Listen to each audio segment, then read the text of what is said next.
Hello বন্ধুরা, আপনার সবাই কেমন আছে? আশা করি সবাই ভালো আছে। আজকে আমি যে ভিডিও নিয়ে এসেছি সে হচ্ছে কম্পিউটার একটি টিউটোরিয়াল, সেটি হচ্ছিল কম্পিউটার গঠন প্রণালী।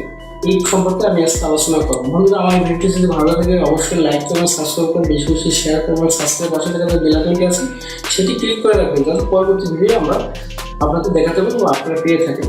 ধন্যবাদ সবাই। এবার চলে যায় মূল পর্বে। মাঝখানে একটু কথা বলে রাখি, মানুষ এবং কম্পিউটারের পার্থক্য কি? এটা অদ্ভুত প্রশ্ন, কিন্তু এটা আমাদের জানতে হবে। কম্পিউটার হচ্ছে কি? একটা গণনাকারী যন্ত্র। কম্পিউটারের মাধ্যমে আমরা কঠিন কাজ অল্প সময়ে দ্রুত কাজ সম্পাদনা করতে পারি। মানুষ সেটা পারে না, মানুষের সেটা সময় বেশি লাগে এবং বুদ্ধিমত্তা বেশি লাগে। এবং কম্পিউটারটি জটিল জটিল কাজগুলো সহজেই অল্প সময়ে সমাধান করতে পারে, আমরা সেটা পারি না। তাহলে কম্পিউটারটি হচ্ছে আমাদের একটি নিত্য প্রয়োজনীয় কাজের একটি অংশ। অর্থাৎ একটি কাজ যদি 20 জন সম্পাদন না করতে পারে, কম্পিউটার সেই কাজটি একাই করতে পারে। অর্থাৎ একটা অফিসে 50 জন লোক আছে, সেই 50 জনের কাজ সে কিন্তু একাই স্টোর করে রাখতে পারে। কিন্তু 50 জন 50টা জনের 50 জনটা স্টোর করে রাখতে হয়। কিন্তু কম্পিউটার সে কী করে? শেষ 50 জনের কাজ একা সে স্টোর অর্থাৎ মেমোরিতে স্মৃতি ধারণ করে রাখতে পারে। তাহলে বন্ধুরা, আমরা কম্পিউটার মানুষের পার্থক্য বুঝতে পারলাম। অর্থাৎ কম্পিউটার আমাদের একটা নেসেসারি একটা অংশ, আমাদের জীবন এখন আধুনিক যুগ কম্পিউটার একটা ভাইটাল পার্ট।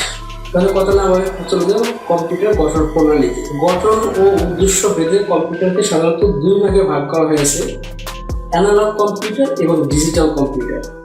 এছাড়া উপরোক্ত দুই ধরনের কম্পিউটার একত্রিত করে আর একটি ধরনের কম্পিউটার তৈরি করা হয়েছে। সেই কম্পিউটার নাম দেওয়া হয়েছে হাইব্রিড কম্পিউটার।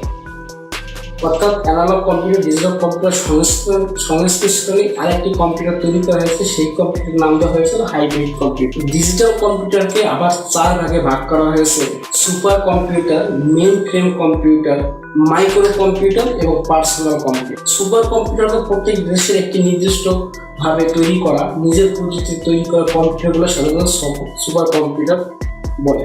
ভারতে যেমন কম্পিউটারটি যে তৈরি করা হয়েছে তার নাম হচ্ছে পরম। এবং এরকম অন্যান্য দেশও আছে, যেমন সাইবার 1, যেমন এরকম কেনি 1, সাইবার 205, এরকম অনেক দেশে অনেক সুপার কম্পিউটার আছে। যেমন mini frame computer. Mini frame computer তো আমরা সবাই কম বেশি জানি, সেটা হচ্ছিল ইউনিভার্স 1। এরকম অনেক ধরনের কম্পিউটার আছে যেটা মিনি ফ্রেম, যেটা সহজে। মেইন ফ্রেম কম্পিউটার সাধারণত এগুলো বাজারজাত হয় না, মেকানিক্যাল যুগে সেগুলো তৈরি হয়েছিল এবং এটা গবেষণা ক্ষেত্রে সাধারণত কাজে লাগে, বাজারে অ্যাভেলেবল না। মিনি ফ্রেম কম্পিউটার PDB 11 একটি উদাহরণ। এগুলো একইভাবে আসলে এটা জনপ্রিয়তা লাভ করে, এটা ব্যয়বহুল, খরচ বেশি এবং জায়গা প্রয়োজন বেশি। এসব কারণে এগুলো আসলে মার্কেটে অ্যাভেলেবল না এবং এটি সহজলভ্য না, ব্যবহারও হয় না, বাজারজাত করানোর উদ্দেশ্যই আসে না। সেগুলো গবেষণা কাজে সাধারণত ব্যবহৃত হয়। যেটা কথা আছে পার্সোনাল কম্পিউটার অর্থাৎ পিসি। এই পিসি যেটা personal computer, micro processor computer আবিষ্কার হওয়ার পরে পার্সোনাল কম্পিউটার উদ্ভাবন হয় এবং বিপ্লব ঘটে। যেমন মাইক্রো প্রসেসর কম্পিউটার আবিষ্কার হওয়ার পরে IBM এই কোম্পানি বাজারজাত করে, অ্যাপেল বাজারজাত করে। এরকম এই কম্পিউটারগুলো সাধারণত ছিল আকারে ছোট এবং গতি সম্পূর্ণ, সহজে এবং অধিক কাজ একসঙ্গে করা যায়, মাল্টি ফাংশন কাজ করা যায়। এই কারণে এটি মানুষের কাছে জনপ্রিয়তা বৃদ্ধি পায় এবং ক্রয় ক্ষমতার ভিতরে ছিল।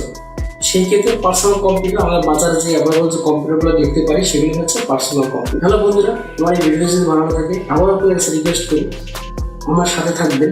সাথে থাকার জন্য কী করতে হবে? অবশ্যই সাবস্ক্রাইব করতে হবে। সাবস্ক্রাইব পাশে থাকার যে বেল আইকনটি আছে সেটি ক্লিক করে রাখতে হবে, আমি আপনাদের কাছে যেতে পারবো। ধন্যবাদ সকলকে বন্ধুরা, ভালো থাকবেন।